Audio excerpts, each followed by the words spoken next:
All right, I think that's the best ending, quote unquote, that we're gonna get. Um, so yeah, I think I'm gonna call it here. Thanks for watching. Don't forget to like and subscribe, and hit me on Twitch with a follow if you're on there.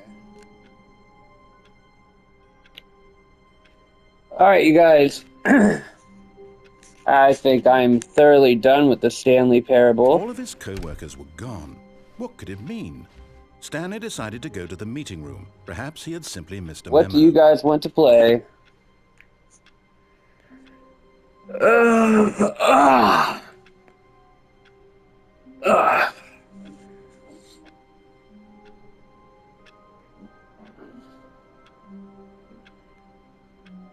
I need feedback.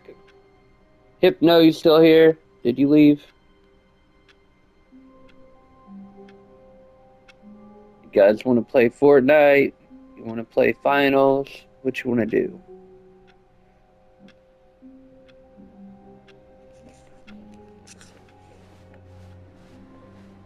You want me to keep playing the Stanley Parable to figure out every little single possible thing that I can? A good bucket, a strong We'll bucket, keep a going. humble bucket, a committed bucket, a bucket of culture and distinction.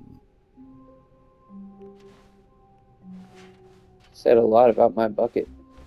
Stanley clutched the bucket tightly to his chest and entered the door on his left. This was not the correct way to the meeting room, but Stanley had felt the bucket calling to him, telling him that the employee lounge was simply the place to be.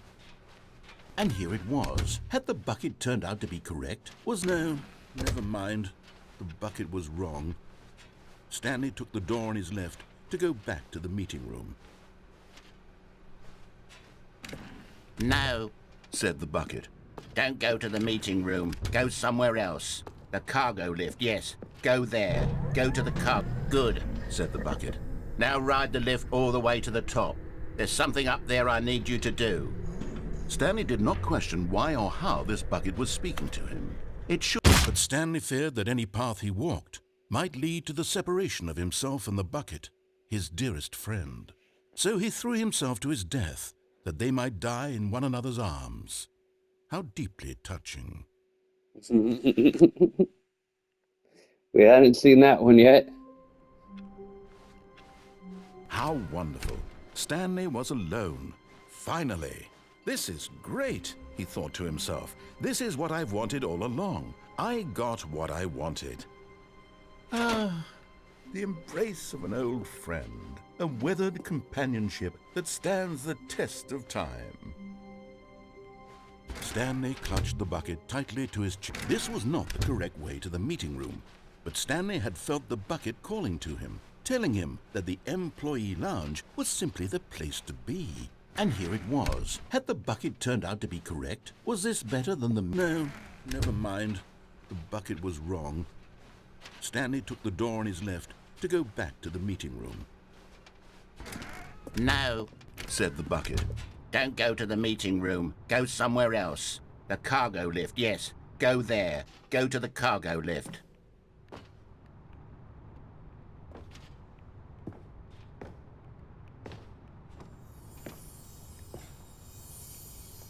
You're getting close now, Stanley. You've nearly gotten all of the Figler and Marines. Very soon, you'll collect the last one, and then the first number will equal the second number, and that will be it. We'll be different people by then. Different in the sense that we used to have none of them, and now we have them all. You can't go back to when you had no Figler and Marines. None of us can.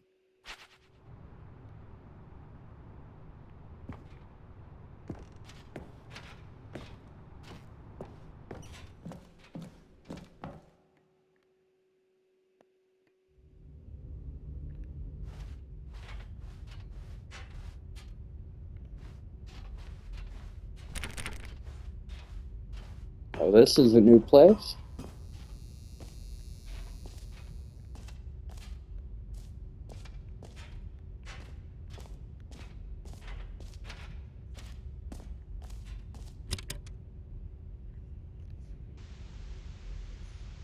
Okay, this is day number 295, tape number... I don't even know. I've lost track. Nothing feels real anymore. The longer I study this bucket, the less sense anything makes. The sheer euphoria I feel every time I pick it up. No matter how many times I've done it, it's always the same feeling. And the emptiness in my chest when I set it down, it doesn't make sense. There's no explanation for it. I still haven't figured out why I see the world so differently when this bucket is in my arms. Why everything feels so... What do I do with this treasure? I can monetize it. Yes. It's unthinkable the amounts of money people will pay for even just an hour with the bucket. This is my golden ticket. But I have to be careful, because as soon as this gets out, there's going to be a target on my back. Even now, I don't know who might be trying to get... What's that? Who's there? Oh, God. They're coming for the bucket.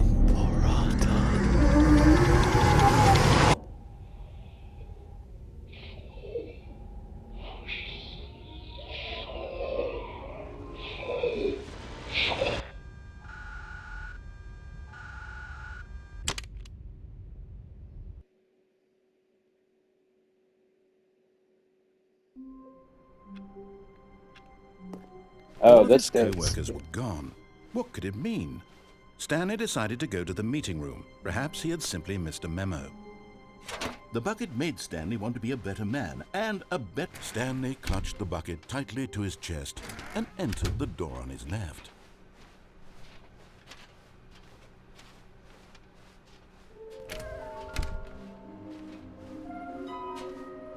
Somewhere both red and blue.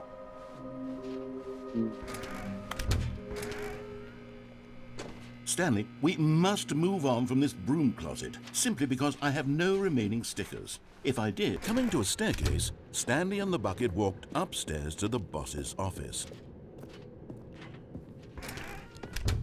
This is red. Not blue. Stepping into his manager's office, Stanley was once again stunned to discover not an indication of any human life.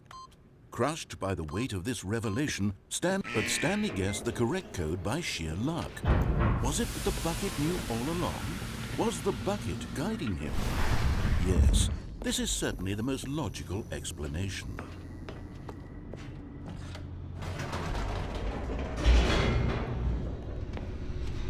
All right.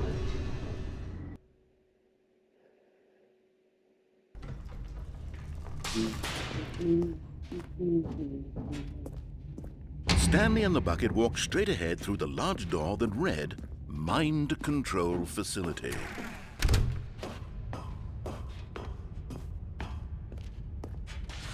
The lights rose on an enormous room packed with television screens. But just as Stanley was about to proceed further into the mind control facility, he tripped and fell over the railing and into the dark void below.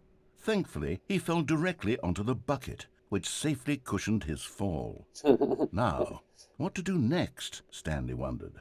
Stanley and the bucket could find no way out of this enormous pit, and so eventually they decided that the best thing to do would be to simply get comfortable down here. So they set up a little couch and relaxed. It really wasn't so bad down here, a bit cold perhaps. After some time had gone by, they installed a few shelves as well, and a sort of kitchenette that was useful for when the bucket was craving paninis. But it wasn't until the rugs and the standing lamps came in that it really started to feel like a home. In fact, after some time, Stanley realized that it had been ages since he had even thought of the mind control facility at all. He'd never gotten to fully explore what was up there, never been able to unearth the many mysteries of the mind control facility. This lack of closure began to eat at him. Soon he was dwelling on his regrets, and the state of their home slowly decayed as Stanley became withdrawn and neglected the cleaning. It unsettled the bucket deeply. Stanley wasn't usually like this. The bucket tried to reach out to him again and again, but to no avail.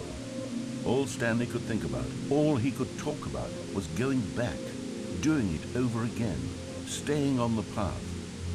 It was a mistake to leave the path. It was a mistake. It was a mistake. I need to do what the narrator says. I need to see the true ending.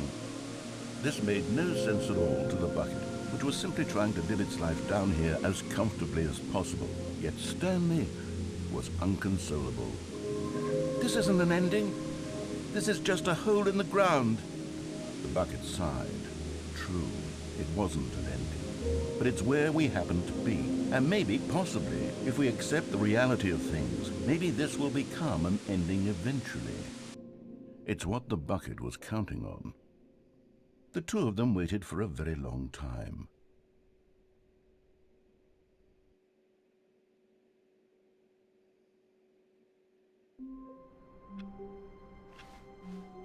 Even now, Stanley's office was a distant memory. What did it look like? There was a computer, perhaps, and a painting. Was it a painting or a photo? He could no longer recall.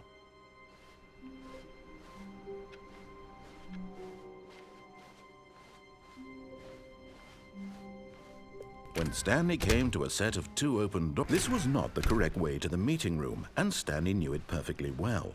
Perhaps he wanted to stop by the employee lounge first, just to admire it. It was okay.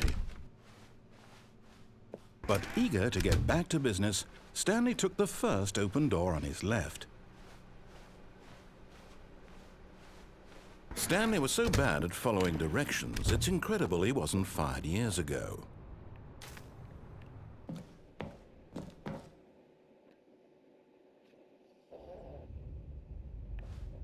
Stanley had now gotten himself so far off the beaten path that it seemed the office had begun so far off the beaten path that it seemed the office had begun so far off the beaten path that it seemed the office had begun so far off the beaten path that it seemed the office had begun so far off the beaten path that it seemed the office had begun.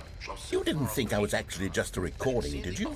What a silly and trite explanation that would be. All the back and forth between you and me, all the absurd adventures we've been through, and it all turns out I'm just a tape recording?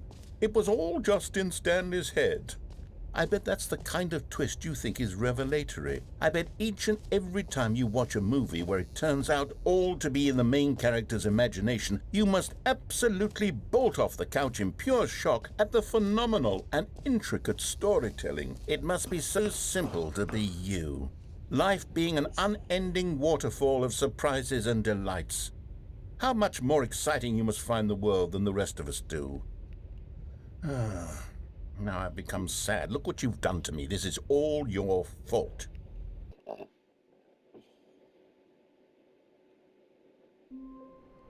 All right. All of his co-workers were gone. What could it mean? Stanley decided to go to the meeting room. Perhaps he had simply missed a memo. There's one more thing I can do.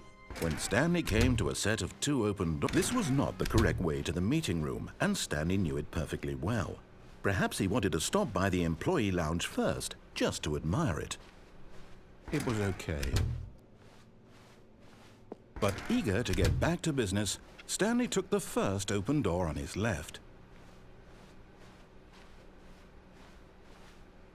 Stanley was so bad at following directions, it's incredible he wasn't fired years ago.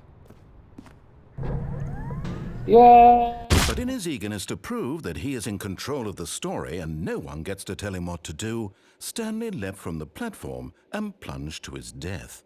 That's Good right. job, I'm Stanley. the boss. Everyone thinks you are very powerful.